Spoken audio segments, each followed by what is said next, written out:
Double World Cup winning manager Vittorio Pozzo described William Garbutt as the most important man in the history of Italian football. Yet very few people outside of Italy know the Englishman's name, let alone his achievements. Garbutt was the original Mister, a term Italians still use for managers to this day, and the methods he brought to his adopted nation would help them achieve world domination long before England, the inventors of the sport. Credited with bringing training, tactics and transfers to the country, he remains a legendary figure of the Italian game more than a century after arriving on the peninsula. Garbutt was born on the 9th of January 1883 in Hazel Grove near Stockport, one of 9 siblings. He began playing football after joining the army and signed for Reading aged 20 before joining Woolwich Arsenal 2 years later, where he reached the FA Cup semi-finals twice. He then moved to Blackburn Rovers in 1908, but suffered a bad injury in a game that, according to Garbutt himself, was attended by Vittorio Pozzo. With his playing days cut short, Garbutt headed to work on the docks in Genoa with his wife Anna in 1912, but before long he'd become the first professional manager in Italian football history. Aged just 29 and with no management experience, the reason he was entrusted with the role at one of the foremost clubs of the era in Italy remains something of a mystery.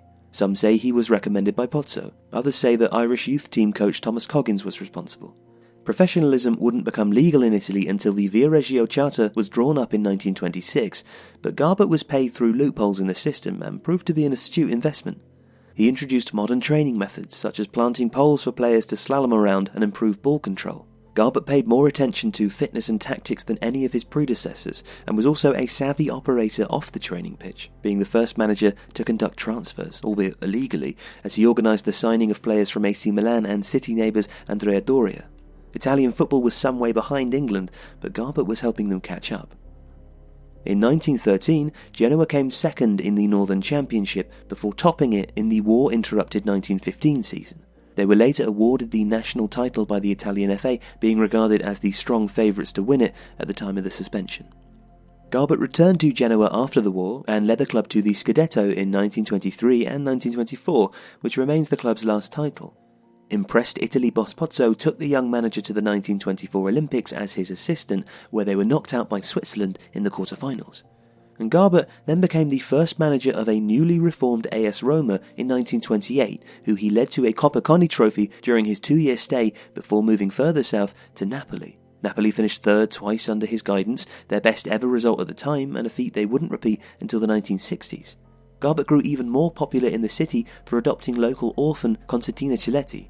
However, Benito Mussolini's sanctions against foreigners in Italy forced the Englishman to leave for the Basque Country in 1935, where he led Athletic Bilbao to the Spanish title, pipping Real Madrid by 2 points, before returning once more to Genoa via AC Milan in 1937 after the outbreak of the Spanish Civil War.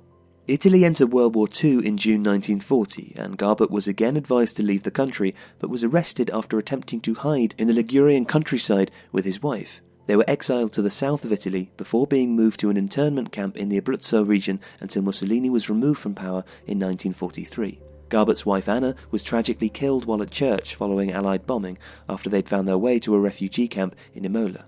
Once the city was liberated, Garbutt headed south to stay with the family of his adopted daughter before agreeing to rejoin Genoa one final time in 1946, where he worked as a manager for 2 years until stepping down after 16 seasons in the role to become a scout for the remainder of his football career.